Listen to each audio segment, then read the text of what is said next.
হুয়াল্লাযী আরসালা রাসূলাহু বিল হুদা, আমি আমার রাসূলকে হিদায়াত দিয়ে প্রেরণ করেছি, পাঠিয়েছি। ওয়া দীনিল হক, এবং সত্য দিন দিয়ে পাঠিয়েছি, প্রেরণ করেছি। আর উদ্দেশ্য কি? উদ্দেশ্য একটাই, সেটি হচ্ছে লিইউযহিরাহু আলাদ-দীনি কুল্লি, দুনিয়াতে যত ধর্ম, যত মত, যত পথ আছে, সকল মত পথকে বাতিল ঘোষণা করে একমাত্র ইসলাম শ্রেষ্ঠ, একমাত্র দিন ইসলাম সঠিক, এটাকে প্রমাণ করার জন্য আমি রাসূলকে প্রেরণ করেছি। আর এই সাক্ষী হিসাবে ওয়াকাফা বিল্লাহি শাহিদা, এর সাক্ষী হিসেবে আমি আল্লাহই যথেষ্ট। তার মানে সাক্ষী হিসেবে আল্লাহ নিজেকেই বলেছেন যে আমি সাক্ষী। অন্য মানুষ যে যার মতো করে বলবে, এটা বলার সুযোগ আল্লাহ তাআলা দেন নাই। স্বয়ং আল্লাহ সাক্ষী। তোমরা কে কি বলবা, এটার ধারি না, আমি সাক্ষ্য দিয়ে দিলাম। দুটো পয়েন্টের উপর কথা শুনব। একটি হচ্ছে নবী রাসূলদেরকে আল্লাহ তাআলা কেন দুনিয়াতে প্রেরণ করেছেন।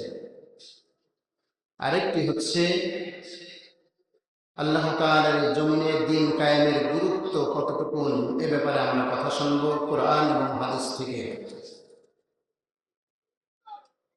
আমি সাধারণত কোনো ব্যক্তি, গোষ্ঠী, দলের বিপক্ষে কাউকে হো করার জন্য কথা বলা খুব একটা স্বাচ্ছন্দ্য বোধ করি না। এজন্য আমরা সরাসরি কোরআন থেকে কথা বলবো। তবে অনেক সময় কোরআন বিপক্ষে কথা বলে। কোরআন যদি বাতিলের বিপক্ষে কথা বলে, তাহলে তো আমাদের আর করার কিছু থাকে না। কোরআন একটি পক্ষের কিতাব। কোরআন কখনো উভয় পক্ষের কিতাব নয়। কোরআন হচ্ছে সব সময়ের জন্য একটি পক্ষের কিতাব, সেটা সত্যের পক্ষের কিতাব। যারা সত্যের উপর প্রতিষ্ঠিত থাকে, হকের উপর প্রতিষ্ঠিত থাকে, কোরআন সব সময় তাদের পক্ষে কথা বলে। তো আমরা দল মত নির্বিশেষে একমাত্র কোরআনের ছাত্র হয়ে বসবো সামনে। রাজি আছি না? কোরআনের ছাত্র হয়ে বসবো। যদি কোনো দল মাথার ভিতরে রাখি, যদি অন্য কোনো মত যদি মাথার ভিতরে রাখি, তাহলে কোরআনের জ্ঞান আপনার ভিতরে ঢুকবে না। এজন্য সামনে যারা থাকবে তারা হচ্ছে কোরআনের ছাত্র। তারা কি? কোরআনের ছাত্র। আর এখানে যিনি বসবেন তিনি হচ্ছেন শিক্ষক, আরটি, রিলিজিয়ন টিচার। এজন্য যতক্ষণ কথা শুনবো, কোরআন থেকে কথা শুনবো, এবং শুনবো মানার নিয়তে। শুধু শুনতে হয়, শুনে চলে গেলাম, মনে রাখলাম না, মানলাম না, এমনটা যদি করি, তাহলে আমাদের আশা, কথা বলা, কথা শোনা সবকিছু বৃথা হয়ে যাবে। তো আমরা কয়টি পয়েন্টের উপর কথা বলতে চেয়েছি? কয়টি? দুটি। একটি হচ্ছে নবী রাসূল সাল্লাল্লাহু আলাইহি ওয়াসাল্লাম এবং অন্যান্য নবীদেরকে কেন প্রেরণ করেছিলেন, এবং দ্বীন কায়েমের ব্যাপার। দ্বীন কায়েমের গুরুত্ব কতটুকু নেই জমিয়ে।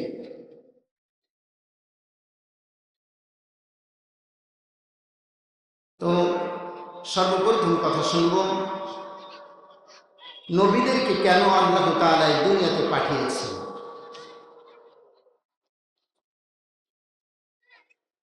কেউ বলবে নবীরা এসেছেন নামাজ শেখানোর জন্য, নামাজ পড়ানোর জন্য, এই জন্য পীর সাহেবরা বেশি করে নামাজের তালিম দেয়। কেউ বলবে নবীরা এসেছেন জিকির শেখানোর জন্য, এই জন্য কেউ জিকিরের ব্যাপারে বেশি তালিম দেয়। যারা মনে করে নামাজ শেখানোর জন্য এসেছেন, এজন্য তাবলীগের ভাইরা বেশি করে নামাজের দাওয়াত দিন। আবার কেউ মনে করবেন নবী এসেছে লম্বা জামা গায়ে দেওয়ার জন্য, এজন্য যে লম্বা জামা গায়ে দিয়ে আমরা মনে করি সে নবীর চেহারা সুরাত এবং সিরাতের ভিতরে ঢুকে পড়েছে। কেউ বলবেন যে নবী এসেছেন দাড়ি শেখানোর জন্য, দাড়ি রাখার জন্য, এজন্য যে ব্যক্তি দাড়ি না রাখে আমরা মনে করি এই ব্যক্তি কিসের মুসলমান। এগুলো সব কিছু রাসূল করেছেন, জিকির করেছেন, নামাজ পড়েছেন, দাড়ি রেখেছেন, লম্বা জামা পরেছেন, কিন্তু এগুলো একটাও নবী আগমনের উদ্দেশ্য ছিল না। মৌলিক উদ্দেশ্য একটা ছিল। মৌলিক উদ্দেশ্য কয়টা? যে কোনো কাজের মৌলিক উদ্দেশ্য একটা থাকে, আর আনুষঙ্গিক অনেক কিছু থাকে। তো সেই মৌলিক উদ্দেশ্যটা কি আমরা জানব। নবীকে দুনিয়াতে পাঠিয়েছেন কে? কে পাঠিয়েছেন? তো তাকে কেন পাঠিয়েছেন সেই ব্যাপারটাও সে আল্লাহ ভালো বলতে পারবে, ঠিক কি না? এই জন্য সে আল্লাহ কি বলছে, কেন পাঠিয়েছে, যে যার মতো করে ব্যাখ্যা করবে এই সুযোগ আল্লাহ তাআলা দেন নাই যে নবীরা এই জন্য এসেছে, এই জন্য আমরা এটা বেশি করে করব। নবীরা জিকির শিখাতে এসেছে, এই জন্য আমরা জিকির বেশি করে করি। নামাজ শিখাতে এসেছে শুধু এজন্য নামাজ ছাড়া কিছু বুঝি না। এইভাবে ব্যক্তিগতভাবে যে যার মতো মত প্রকাশ করবে এই সুযোগ আল্লাহ তাআলা দেন। কেন আল্লাহ তাআলা নবীকে পাঠিয়েছেন সে কথা আল্লাহ তাআলা কোরআনের ভিতরে স্পষ্ট করে দিয়েছেন, ক্লিয়ার করে দিয়েছেন। আমরা দেখে আসি কোরআনে কি বলে। সূরা ফাতহ 28 নম্বর আয়াত, 26 পারা 13 নম্বর পৃষ্ঠার 14 এবং 15 নম্বর লাইনে আল্লাহ তাআলা স্পষ্ট করে বলে দিয়েছেন যে আমি রাসূলকে কেন দুনিয়াতে প্রেরণ করেছি।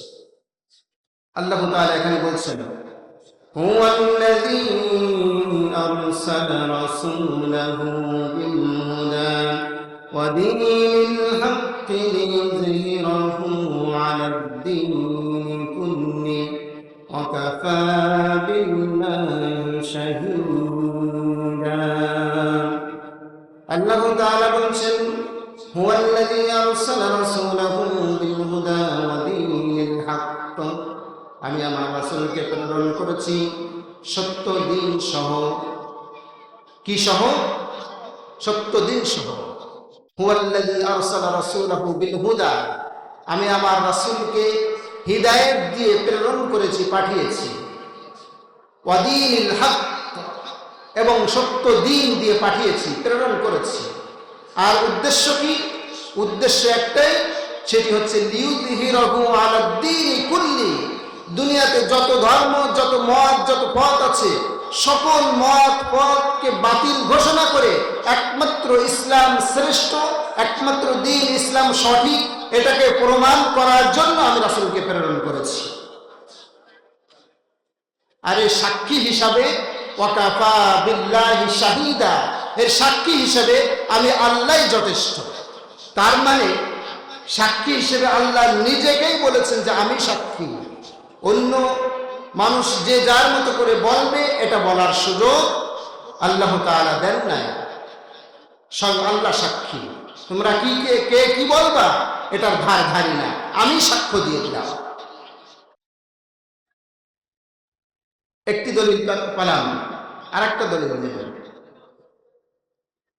আল্লাহ তাআলা কোরআনে কোন কথা একবার বলেছেন, আবার কোন কথা একাধিকবার বলেছেন, একের অধিক গুরুত্ব বাড়ানোর জন্য। দেখেন, একই কথা কোরআনের ভিতরে আরো কয়েক জায়গায় বলেছে।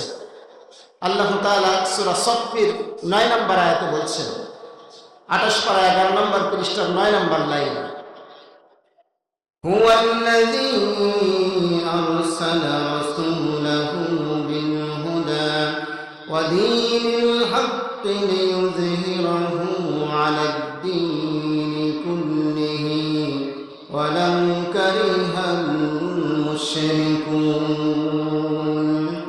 আমি আমার রাসূলকে হিদায়াত দিয়ে এবং সত্য দিন দিয়ে প্রেরণ করেছি একটি উদ্দেশ্য, লিইয়ুযহিরাহু আলাদ দীনি কুল্লিহি, সেটা হলো অন্য সকল ধর্মকে বাতিল প্রমাণ করে ইসলামকে শ্রেষ্ঠত্ব প্রমাণ করার জন্য আমি রাসূলকে পাঠিয়েছি। কিন্তু ওয়ালাউ কারিহাল মুশরিকুন, ইসলাম যে মাথা উঁচু করে দাঁড়ায়, ইসলাম যে শ্রেষ্ঠত্বর দ্বার প্রান্তে চলে যায়, ওয়ালাউ কারিহাল মুশরিকুন, এটা কখনো মুশরিকরা পছন্দ করবে না। কারা পছন্দ করবে না? মুশরিকরা। এজন্য তো ভারতের দাদা বাবুরা কখনো চায় না যে বাংলাদেশে ইসলাম কায়েম হোক, ইসলাম প্রতিষ্ঠিত হোক। তারা কি চায়? চায় না, চাইবে না। আল্লাহ তাআলা কোরআনে বলে দিয়েছেন তারা কখনো চাইবে না যে এই জমিনে কোরআনের দ্বীন প্রতিষ্ঠিত হোক। আবার দলিল নেন রাসূল কেন এসেছেন।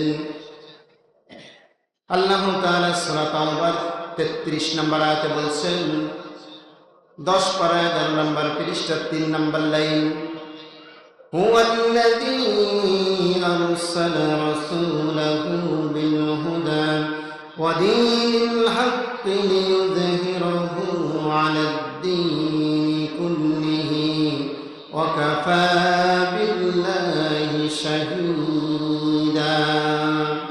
আমি রাসূলকে দুনিয়াতে প্রেরণ করেছি, পাঠিয়েছি হিদায়াত দিয়ে এবং সত্য দিন দিয়ে, লিইয়ুযহিরাহু আলাদ দীনি কুল্লিহি, সকল ধর্মকে বাতিল প্রমাণ করার জন্য। ওয়ালাউ কারিহাল মুশরিকুন, কিন্তু মুশরিকরা এটা অপছন্দ করবে। তাহলে রাসূল কেন এসেছেন আপাতত আমরা ক্লিয়ার কিনা? ক্লিয়ার। এজন্য রাসূলরা এসেছেন দ্বীনকে প্রতিষ্ঠিত করার জন্য। মৌলিক উদ্দেশ্য হচ্ছে এটি। নবীরা স্রোতকে পরিবর্তন করার জন্য এসেছেন, শাওলা ধরে টানাটানি করার জন্য আসেন নাই, টুপি পরার জন্য আসেন নাই, লম্বা জামা পরার জন্য আসেন নাই। তো এগুলো নিয়ে দ্বন্দ্ব করে আমরা কেন মূল মসনদে পৌঁছাতে পারি না? মৌলিক উদ্দেশ্য এগুলো না। নবী এসে টুপি পরেছেন, লম্বা জামা পরেছেন, দাড়ি রেখেছেন, নামাজ পড়েছেন, মৌলিক উদ্দেশ্য এগুলোর একটাও না। মৌলিক উদ্দেশ্য একটা, সেটি হচ্ছে দ্বীনকে কায়েম করার জন্য, দ্বীনকে প্রতিষ্ঠিত করার জন্য। মৌলিক উদ্দেশ্য সবসময় কয়টা থাকে বলেছি? একটি থাকে।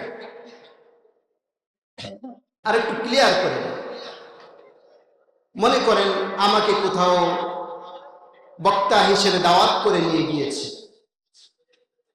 দূরে কোথাও গিয়েছি, যাওয়ার পরে তারা আমাকে রিসিভ করেছে, স্লোগান দিয়েছে, আমাকে ভালো খাবার দিয়েছে, আমাকে ভালো বিছানা দিয়েছে। তারা যে আমাকে রিসিভ করলো, স্লোগান দিল, ভালো খাবার দিল, ভালো বিছানা দিল, তাদের মৌলিক উদ্দেশ্য কি এগুলো? নাকি মৌলিক উদ্দেশ্য ওয়াজ করানো? মৌলিক উদ্দেশ্য কি? ওয়াজ করানো। মৌলিক উদ্দেশ্য একটি থাকে, তার আনুষঙ্গিক মৌলিক উদ্দেশ্যকে বাস্তবায়ন করার জন্য, তাকে সহযোগিতা করার জন্য আর অনেক কিছু থাকে।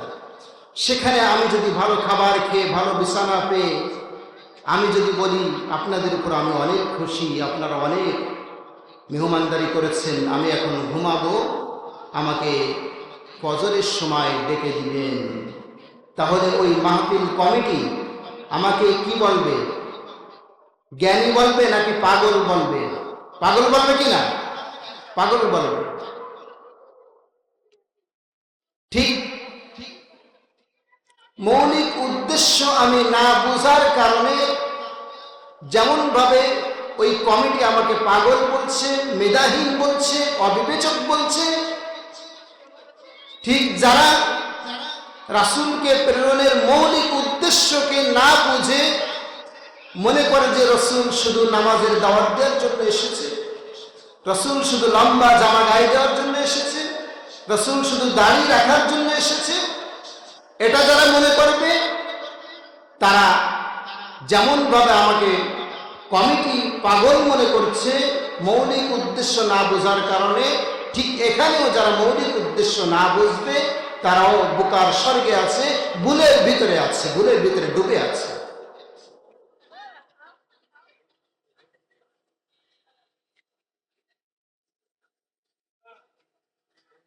এজন্য রাসূলকে প্রেরণের মৌলিক উদ্দেশ্য হচ্ছে দিন প্রতিষ্ঠিত করা, দিন কায়েম করা। কায়েম মানে সোজা করা। একটি লাঠি পড়ে আছে, সেই লাঠিটা উঠিয়ে সোজা করে পুঁতে দেওয়া, এটা হচ্ছে কায়েম। একটা জিনিস এলোমেলো আছে, অগোছালো আছে, এটাকে সোজা করে দেওয়া, এটাকে বলে কায়েম। আল্লাহ তাআলা সূরা নাহলের 36 নম্বর আয়াতে বলছেন, ওয়ালাকাদ বা'আথনা ফী কুল্লি উম্মাতিন রাসূলান আন ইউবুদুল্লাহা ওয়াজতানিবুত তাগুত। আল্লাহ তাআলার ইবাদত করার ও তাগুতকে বর্জন করার নির্দেশ দেওয়ার জন্য আমি প্রত্যেকটা জাতির মধ্যেই নবী রাসূলদেরকে প্রেরণ করেছি। কি করার জন্য? একটু কথা বলবেন, কি করার জন্য? আল্লাহ ইবাদত এবং তাগুতকে বর্জন করার জন্য। তাগুত কি? তাগুত কাকে বলে? তাগুত হচ্ছে যে ব্যক্তি আল্লাহ তাআলার আইন লঙ্ঘন করে এবং অন্যকে লঙ্ঘন করতে বাধ্য করে, ওই ব্যক্তিকে বলা হয় তাগুত। ওই ব্যক্তিকে কি বলা হয়? তাগুত। এই তাগুত থেকে ফেরানোর জন্য আমি রাসূলকে প্রেরণ করেছি, নবীদেরকে প্রেরণ করেছি।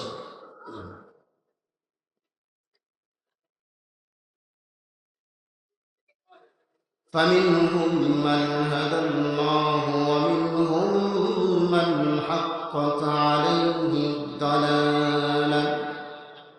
কিন্তু রাসূলদেরকে যাদের কাছে প্রেরণ করেছি ওই জাতিগুলোর ভিতর থেকে একদল তাদের আহ্বানে সাড়া দিয়েছে, তাদেরকে বুঝেছে, আর একদল তারা প্রত্যাখ্যান করেছে, ডিনাই করেছে, অস্বীকার করেছে। فسيروا في الأرض فانظروا كيف كان عاقبة المكذبين। সুতরাং পৃথিবীতে ভ্রমণ করো এবং দেখো যারা সত্যকে মিথ্যা বলেছে তাদের পরিণাম কি হয়েছে। আল্লাহ কি বললেন? পৃথিবীতে ভ্রমণ করো এবং দেখো যারা সত্যকে মিথ্যা বলেছে তাদের পরিণাম কি হয়েছে। তার মানে ইতিহাস দেখো, যারা রাসূলকে ডিনাই করেছে, অগ্রাহ্য করেছে, সত্যকে প্রত্যাখ্যান করেছে,